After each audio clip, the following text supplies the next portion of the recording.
udah kesemsem sama mobil listrik, udah asik pakai sehari-hari, terus pengen naik kelas dari kelas entry level ke medium level. Sekarang tuh banyak pilihannya teman-teman, dan harganya kompetitif. Asiknya lagi, di harga 600 jutaan ada mobil ini. Ini mobil meskipun harganya ya ratusan juta, tapi rasanya harga miliaran. Ini mobil yang canggih, stylish, dan rasanya oke untuk harganya. Kami dengan kita selengkap mobil ini, kami akan ceritakan apa aja kekurangan dan kelebihannya. Dan ini dia Chang'an Deepal S07.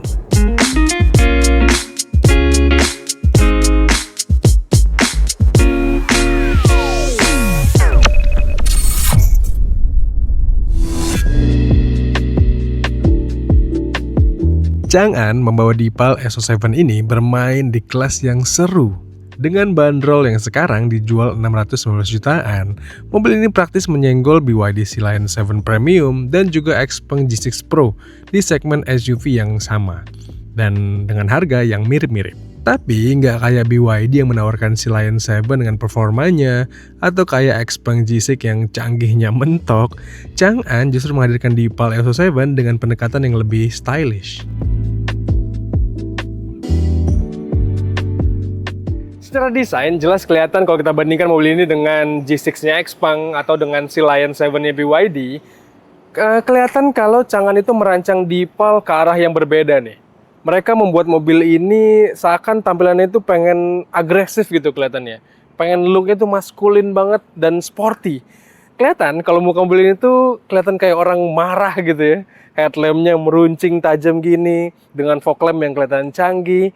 Dan saya suka banget dengan detail material yang mereka pasangkan di mobil ini, yang seakan-akan ini tuh ada ornamen kayak prisma-prisma gitu. Ini tuh looknya kelihatan kayak BMW iX gitu ya, yang punya teknologi self-healing, meskipun di Chang'an sih nggak diklaim kalau ini sebagai teknologi yang self-healing. Saya rasa pun enggak. Ya ini pemanis aja lah. Dari depan sih saya suka looknya. Lalu dari samping, kelihatan juga kalau mobil ini pengen kelihatan agresif teman-teman. Dengan tarikan garisnya yang meruncing ke arah belakang. Terus saya juga suka penggunaan peleknya, ukuran rodanya pas, ring 20 gitu ya. Dan jangan lupakan, kalau mobil ini tuh, pakai mekanisme atau pakai konfigurasi model pintu tanpa bingkai kaca. Atau ini tuh frameless kacanya. Kelihatan premium dan kelihatan setingkat lebih tinggi dibandingkan rival-rivalnya. Tapi kalau satu hal yang harus di-upgrade ke depannya gitu ya, rasanya Chang'an mungkin harus mengganti desain model pintu yang flashing gini nih handle-nya teman-teman. Karena bagi saya ini tuh agak kurang safety deh. Dan mungkin kalau dibuat lebih konvensional akan lebih aman. Tapi ya itu bisa di-upgrade lah ke depannya, di versi facelift-nya mungkin ya. Dari samping adalah bagian yang paling saya suka tampilannya. Lalu dari belakang juga kelihatan, tampilannya sangar banget teman-teman. Garis di sana itu tajam-tajam, bahkan model lampu belakangnya, DRL-nya juga kelihatan bocor sampai sini, looknya keren lah. Dan yang saya suka juga, karena mobil ini proporsinya itu lebih lebar dibanding kompetitornya, membuat mobilnya jadi lebih fleksibel secara akomodasi. Dan yang menarik, bagasinya itu gak cuma lega di belakang sini, tapi juga dikasih tambahan bagasi di depan, atau namanya front trunk.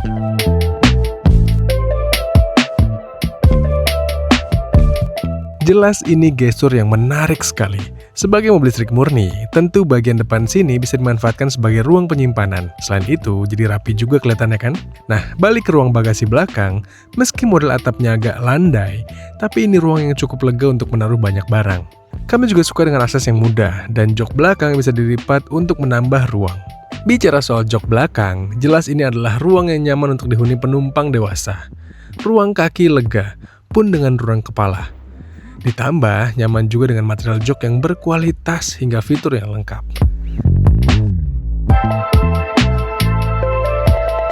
Cuma bagi saya yang terbiasa menyetir, jelas posisi terbaik adalah di depan sini nih, di balik setirnya. Karena duduk di sini tuh ternyata menyenangkan juga teman-teman. Ini posisi duduknya bisa diatur sangat ergonomis, mau kursinya dimajuin, dimundurin, ditinggiin, joknya pun bisa kita sesuaikan, dan penyesuaiannya itu bisa elektrik. Jadi ya praktis lah dan bisa di-save juga gimana enaknya. Oh, terus kita juga dapat ventilated seat atau pendingin jok. Bisa kita atur dari sini, dari head unitnya. Dan yang menarik dari Chang'an Deepal S07 ini adalah kita dapat head unit yang bisa menyesuaikan arah pandang kita. Misalnya kita duduk di kursi supir, maka head unitnya bisa bergerak ke arah kita, menyesuaikan arah pandangnya. Tapi kalau ternyata mau dimonopoli sama penumpang depan, bisa tinggal diatur aja. Nih kita sesuaikan arahnya ke arah kiri mereka. Jadi pandangannya bisa fokus gitu ya. Dan atau mau ke tengah, layaknya mobil normal gitu, default ke tengah bisa juga. Dan yang menyenangkan dari head unit kayak gini adalah kita bisa melihat dengan jelas informasi yang kita inginkan. Kalau misalnya penumpang pengen lihat peta, bisa lihat dengan jelas. Kalau kita misalnya pengen penumpang nggak terganggu gitu ya, misalnya kita berkendara di malam hari, terus mereka lagi istirahat, kita nggak pengen cahayanya bocor ke mereka, ya bisa kita arahkan ke kita aja. Tapi sayang teman-teman, kita udah ngetes sebenarnya mobil-mobil Chang'an di Cina sana, dan di Cina sana sebenarnya rata-rata head unitnya itu punya aplikasi yang lebih banyak. Kalau kita kan aplikasinya ya terbatas lah, Apple CarPlay, Android Auto, kamera-kameraan, pengaturan semua di sini ada. Tapi kalau di Cina sana itu tuh ada beberapa aplikasi yang bisa memutar video teman-teman.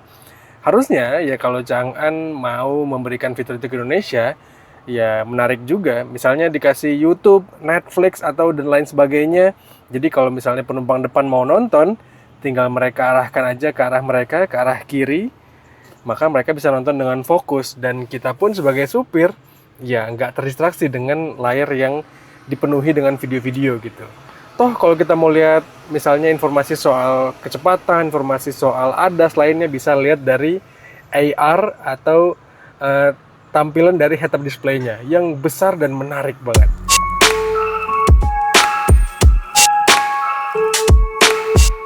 Bicara soal head unit, kalau kalian belum terbiasa dengan mobil yang pengaturannya full di layar, rasanya mobil ini kurang pas buat kalian.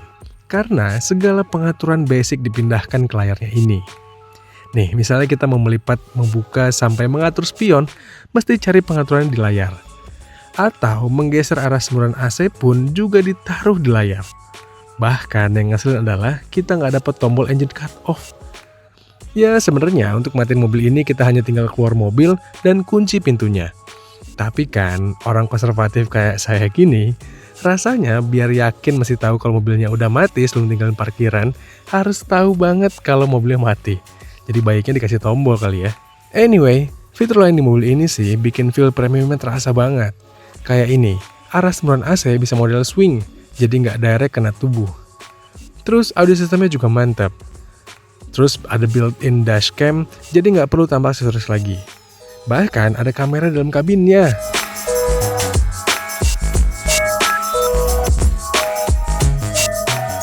Sebenarnya kamera di dalam kabin kayak gini tuh bukan hal yang baru teman-teman. Kita udah pernah mengetes banyak mobil BMW sebelumnya yang punya fitur kayak gini. Dan ini tuh bukan sekadar gimmick ya. Kalau ada yang bilang ini tuh ya keren-kerenan doang, gimmick-gimmickan doang. Enggak, menurut kami ini tuh fitur yang bermanfaat banget. Karena misalnya kita lagi nyetir gitu fokus ya, di belakang kita bawa misalnya anak bayi atau anak kecil yang kita dudukin di car seat, kayak saya sekarang ini masang car seat di belakang, maka kita nggak perlu sibuk-sibuk menoleh pandangan ke belakang dan bisa bikin bahaya juga. Kita hanya tinggal buka aplikasi ini, aplikasi kameranya, dan kita fokus menyetir sambil sesekali kita pantau kondisi mereka. Apakah mereka misalnya menangis atau tertidur, dan kita juga bisa lebih nyaman berkendaranya karena kita bisa fokus. Selain itu kalau kita bawa misalnya hewan peliharaan juga bisa kita lakukan yang sama. Kita bisa mantau dari sini. Dan yang menarik adalah fitur kayak gini yang biasanya ada di mobil-mobil mahal, di BMW misalnya mobil premium yang harganya miliar-miliaran, ada di mobil ini. Di mobil Cina yang harganya 600 jutaan teman-teman.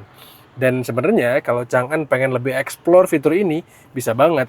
Misalnya dijadikan fitur keamanan untuk memantau kabin ketika dalam keadaan parkir. Kan mobil ini tuh punya fitur aplikasi yang terhubung dengan mobil. Kita bisa memantau banyak kondisi, bisa menyesuaikan juga kondisinya, misalnya nyalain AC, kunci segala macam. Bisa aja di masa depan misalnya ya Chang'an memberikan fitur kamera security misalnya atau CCTV gitu ya, karena mobil ini punya kamera 360 derajat yang bisa mantau sekeliling dan ada juga kamera di dalamnya untuk memantau kondisi dalam kabin. Katakanlah di parkiran gitu ya, kita misalnya ketinggalan barang dan pengen memastikan ada nggak sih barangnya di mobil, ya tinggal kita buka HP kita misalnya ya, masuk ke aplikasi Chang'an nanti, terus kita bisa pantau. Tapi ya itu fitur yang mungkin akan dikasih Chang'an di masa yang akan datang. Toh mobil ini juga semuanya bisa diupdate lewat software, over the air, nggak perlu ke bengkel. Jadi kalau mau Chang'an lebih explore aplikasinya, bisa aja mereka update dan kita bisa mendapatkan update-nya secara langsung.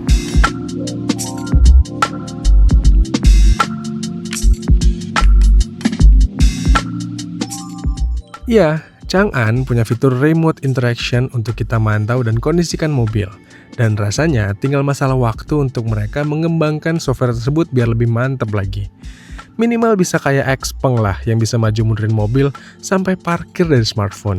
Bicara soal fitur berkendara, Chang'an Deepal ini nggak kalah kok. ADAS-nya lengkap, terus sistem navigasi bawaannya juga mantap. Meski dalam hal ini mesti banyak improvement, khususnya untuk urusan sensitivitas. Kami tes berapa kali ADAS-nya, terlalu galak nih untuk jalan Indonesia. Dan sistem navigasinya juga nggak sakurat atau sinkronatif punyanya Xpeng. Tapi perlu diingat sekali lagi, karena mobil ini bisa update software OTA atau over the air alias nggak perlu datang ke bengkel, jadi tinggal tunggu waktu sampai Chang'an mau kembangkan software baru. Ibarat update OS lah, biar nggak kalah sama yang lainnya.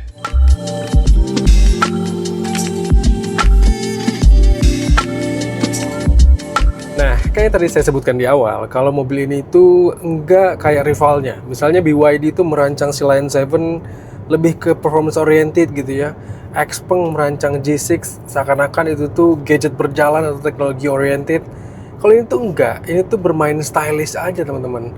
Karena kalau kita lihat secara performa, di atas kertas, kalau kita bandingkan gitu ya mobil ini dengan si Lion 7 misalnya, terlihat kalau jagoannya Chang'an ini ternyata agak nggak segarang itu secara performa. Meskipun harus diakui kalau dipakai sehari-hari sih ini mobil lebih dari cukup teman-teman. Rasanya oke, fine aja, tapi memang nggak memberikan impresi yang menyenangkan gitu ya, bukan yang mobil fun to drive gitu. Ya kalau kalian mencari mobil yang untuk sekadar transportasi tapi pengen yang stylish kelihatannya dari titik A ke titik B secara keren gitu tampilannya, mobil ini cocok kok. Fine so fine. Rasa berkendaranya bisa dibilang oke lah, enak, meskipun nggak semenyenangkan itu. Iya kok, mobil ini oke-oke aja. So far so good lah. Rasa berkendaranya cocok buat kita harian. Gak ada feel jengat-jengat saat kita injak gas. Dan penyaluran tenaganya terasa mulus dan cukup lah. Cuma yang menurut kami hambar adalah rasa setirnya. Gak ada feedback berarti, dan kadang terasa terlalu enteng. Apalagi ini dikawinkan dengan feel pengeremannya yang kelewat sensitif. Harusnya, lagi-lagi, Chang'an bisa mengkoreksi karakter berkendaranya lewat update software ya. Karena secara mekanis, agak susah nih pastinya mentuning mobil listrik kayak gini. Lantas, untuk suspensinya agak bingungin. Kadang lewatin jalan bergelombang atau jelek, feel-nya kaku banget. Apalagi kalau cuma bawa sendiri. Tapi kalau dipacu menikung kencang juga nggak bisa bikin rasa pede. Fix bagi kami, Chang'an Deepal SO7 ini orientasinya bukan untuk orang yang performance oriented. Setidaknya ya untuk mobilitas kami rasanya demikian.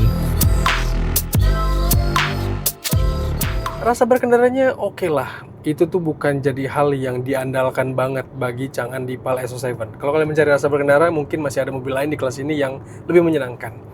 Lantas bagaimana dengan performa baterainya? Lagi-lagi harus diakui kalau dibandingkan dengan rivalnya, Chang'an Deepal SO7 ini tergolong bukan yang paling efisien teman-teman. Karena bayangkan dengan spek baterai hampir 80 kWh, 79,9 sekian lah ya kWh-nya, mobil ini tuh jarak tempuhnya diklaim bisa sampai NEDC itu gede, sampai dengan 560 km gitu ya. Tapi setelah kami tes, mobil ini mungkin bisa dapatnya di angka 470 sampai 480 km. Dan ternyata iya, hasil tes WLTP-nya ini tuh mobil hanya di 470-an kilometer, teman-teman. Jadi bayangkan ya dengan jarak tempuh nggak nyampe 500 km realitanya, tapi kapasitas baterainya itu gede, hampir 80 kWh. Sehingga secara efisiensi mungkin lebih baik rivalnya. Bahkan yang disayangkan juga adalah kemampuan ngecasnya, teman-teman. Kami tes, mobil ini tuh kami sempat bawa ke ultra fast charging yang sampai dengan 240 kW gitu ya kecepatan atau daya pengecasannya. Tapi yang masuk ke mobil ini maksimal hanya di 90, bahkan ya 90, kadang-kadang nggak nyampe 91, 92 gitu ya. Meskipun diklaim mobil ini tuh bisa sampai dengan 92 kW ketika dicas dengan DC charging. Dan itu yang ngebuat mobil ini jadi seakan tampak tidak dikdaya dibandingkan rival-rivalnya. Karena kita lihat di pasaran saat ini teman-teman, mobil listrik itu bisa dicas sampai dengan 100 kilowatt dayanya, bahkan ada yang sampai 300 kilowatt gitu ya. Jadi ya PR tuh buat Chang'an meracik Deepal ini sehingga platformnya bisa mengecas dengan rate pengecasan yang lebih kuat lagi. Memang Chang'an bisa aja berdalih kalau cas cepet-cepet itu bisa mungkin mengganggu kesehatan baterai gitu ya. Pengecasan itu rate-nya nggak boleh gede-gede karena bisa mempersingkat usia baterai gitu ya. Tapi di momen saat ini, di mana mobil listrik itu dipakai bukan hanya dipakai di perkotaan, tapi dipakai keluar kota. Kita kadang-kadang ketemu SPKLU di tengah jalan gitu ya. Kita mau ngecas dengan cepat dan waktunya singkat. Ya, di momen seperti itu, platform yang bisa mengecas dengan daya cepat itu akan lebih diunggulkan teman-teman. Sehingga ya harusnya Chang'an bisa kali meracik Deepal ini, Deepal SO7 ini tepatnya, dengan platform yang rate pengecasan yang lebih kuat lagi. Jadi singkatnya, menurut kami masih ada beberapa PR yang perlu Chang'an selesaikan supaya membuat Deepal SO7 ini lebih sempurna lagi. Mungkin di versi berikutnya, di versi facelift kali ya.